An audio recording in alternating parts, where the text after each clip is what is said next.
गीता ज्ञान ब्लॉग को लिखते हुए पंडित जी को 10 साल हो गए हैं। उन्हें इन 10 सालों में जाने कितना कुछ सीखने को मिला है। बहुत सारे लोग मिले, कुछ तो बस वर्चुअल बातचीत करके आगे बढ़ गए और कुछ लोग दोस्त बन गए। उनसे बढ़कर कुछ फैमिली की तरह हो गए हैं। कुछ ने पंडित जी से सीखा तो कुछ ने उन्हें सिखाया। इन 10 सालों में खुद पंडित जी भी एक अच्छे इंसान से बेहतर इंसान बन गए हैं। ये सब गीता ज्ञान की वजह से ही हो पाया है। जब पंडित जी ने सरला जी को बताया कि उन्होंने आज से 10 साल पहले आज ही के दिन अपना ब्लॉग बनाया था तो वे बड़ी खुश हुई। इस गीता ज्ञान ब्लॉग ने उन्हें श्रीमद् भागवत गीता के करीब ला दिया था और उन्हें जिंदगी को देखने और समझने का नया नजरिया भी दिया था। इसी गीता ज्ञान की बदौलत उन्हें रीमा जैसी दोस्त भी मिली थी, जो आज सरला जी की बेस्ट फ्रेंड और बहन जैसी हैं। बात तब की है जब पंडित जी ने नया नया गीता ज्ञान ब्लॉग लिखना शुरू किया था। तब उनके ब्लॉग के बारे में कोई जानता तक नहीं था। पढ़ना तो बहुत दूर की बात थी। पंडित जी रोज एक पोस्ट लिखते और सरला जी को सुनाते। सरला जी उनसे डिस्कस किया करती थी। जो समझ नहीं आता वो समझ लिया करती।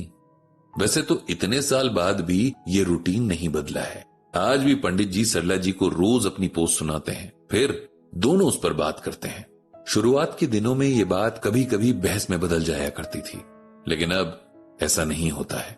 गीता ज्ञान सुनने से इंसान को बातचीत और बहस का फर्क करना सबसे पहले आ जाता है। श्रीमद् भगवत गीता भगवान श्री कृष्ण और अर्जुन के बीच की बात ही तो है। हालांकि अर्जुन भगवान से बार बार सवाल करते हैं लेकिन बहस नहीं करते। रीमा जी भी पंडित जी के शुरुआती रीडर्स में थी। एक दिन जब पंडित जी सरला जी को अपने ब्लॉग की नई पोस्ट पढ़कर सुना रहे थे, तभी रीमा जी ने उस पोस्ट पर कमेंट किया। पंडित जी ने वो कमेंट सरला जी को पढ़ाया तो उन्हें जाने क्यों रीमा जी से अपनापन सा महसूस हुआ, जैसे उन्हें पहले से जानती हूं। सरला जी ने पंडित जी से कहा कि वे रीमा जी को कमेंट का जवाब पब्लिकली ना देकर उनके बताए ईमेल आईडी पर दें और साथ ही सरला जी का फोन नंबर भी शेयर कर दें। पंडित जी ने ऐसा ही किया। अगले ही दिन रीमा जी का कॉल सरला जी के पास आ गया और दोनों ने पहली बार में ही इतनी बातें की जैसे कई सालों से एक दूसरे को जानते हो। रीमा जी उसी शहर में रहती थी, इसीलिए सरला जी ने उनसे मिलने का प्रोग्राम भी बना लिया। पहली बार रीमा जी जब उनके घर आई, वो दिन सरला जी बहुत बार याद करती हैं। रीमा जी उस वक्त मुश्किल वक्त से गुजर रही थी। कुछ ही महीने पहले उनके हस्बैंड की डेथ हुई थी, जिसका सदमा रीमा जी भूल नहीं पा रही थी। उन्होंने बहुत दुखी मन से अपनी कहानी पंडित जी और सरला जी को सुनाई। रीमा जी के हस्बैंड का नाम दिनेश था। दिनेश जी किसी बड़ी फाइनेंशियल कंपनी में काम किया करते थे। उन दोनों की 2 बेटियां हैं, आभा और आस्था। दिनेश जी एक मस्त मौला इंसान थे। उनका मानना था कि जिंदगी का कोई भरोसा नहीं कि कब धोखा दे जाए, इसीलिए जितना हो सके जी लेना चाहिए। वो कोई नशा नहीं करते थे, कोई बुरी आदत नहीं थी, लेकिन अच्छी सैलरी के बावजूद उनके पास कुछ भी सेविंग्स नहीं थी, क्योंकि वो फ्यूचर के लिए कुछ बचाते ही नहीं थे। उन्होंने अपनी दोनों बेटियों को बेस्ट एजुकेशन दिलाई। उन्हें कभी एहसास नहीं होने दिया कि वे लड़कियां हैं तो किसी से कम है। रीमा जी कई बार कहती भी थीं कि बेटियों को थोड़े बहुत घर के काम भी सिखाने चाहिए ताकि जिंदगी में सर्वाइवल की दिक्कत ना आए। लेकिन दिनेश जी हंसकर कहते थे कि वे अपनी बेटियों को इतना कॉन्फिडेंट बना देंगे कि उन्हें हर हाल में सरवाइव करना आ जाएगा। उनकी दोनों बेटियों ने मेडिकल में जाना चूज किया। बड़ी बेटी आभा पढ़ाई में बहुत तेज थी, उसके एंट्रेंस में मार्क्स भी बहुत अच्छे थे, इसीलिए उसे आराम से गवर्नमेंट कॉलेज मिल गया था। लेकिन छोटी बेटी आस्था के मार्क्स इतने अच्छे नहीं आए थे, इसीलिए उसका एडमिशन प्राइवेट कॉलेज में करवाना पड़ा। अपनी सेविंग्स तो कुछ थी नहीं, इसीलिए लोन लेना पड़ा था।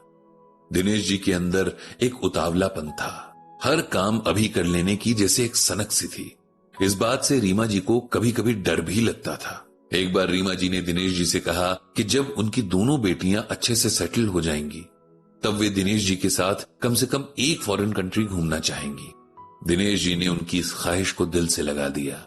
उसी दिन ठान लिया कि जल्दी ही रीमा जी को सरप्राइज देंगे और उन्हें अब्रॉड घुमाने लेकर जाएंगे। उन्होंने इंटरनेट पर सर्च करना शुरू कर दिया, सरप्राइज का बजट भी बनाकर रख दिया और उसके लिए पैसे अरेंज करने में लग गए। उन्होंने ओवरटाइम करना शुरू कर दिया। रीमा जी ने बहुत समझाया लेकिन वे नहीं माने। अब तो रीमा जी पछताने लगी थीं कि उन्होंने क्यों इस बात का जिक्र दिनेश जी से किया था। फिर एक दिन दिनेश जी ने रीमा जी को सरप्राइज दे दिया था। उनके ऑफिस से कॉल आया कि उनकी तबीयत अचानक खराब हो गई है और उन्हें हॉस्पिटल ले जाया गया है। भागी भागी रीमा जी जब हॉस्पिटल पहुंची तब तक दिनेश जी की डेथ हो चुकी थी।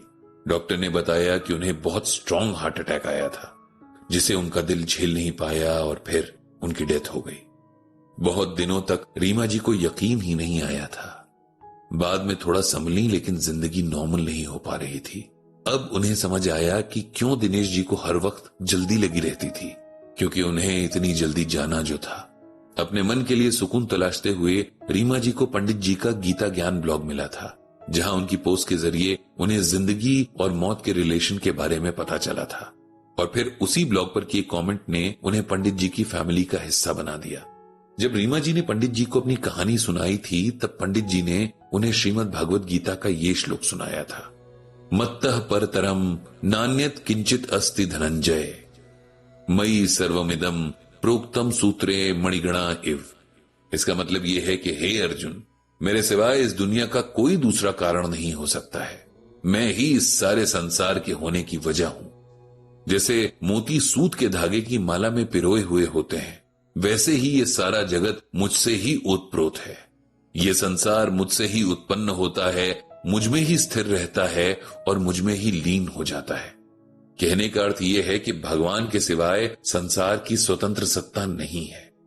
हमारा जन्म और मृत्यु सब पहले से तय है। कौन कब और कैसे जाएगा, इस पर ना तो किसी की मर्जी चलती है, न कोई प्लानिंग ही कर सकता है। हमारे कर्मों से हमारा भाग्य बनता है और भगवान की शरण में जाने से ही हमें मुक्ति मिल सकती है। इसीलिए अपने मन को समझाते हुए जो चले गए हैं उनकी शांति के लिए प्रार्थना करें और अपने कर्मों पर ध्यान दें। इसी से हमारे मन को शक्ति मिलेगी।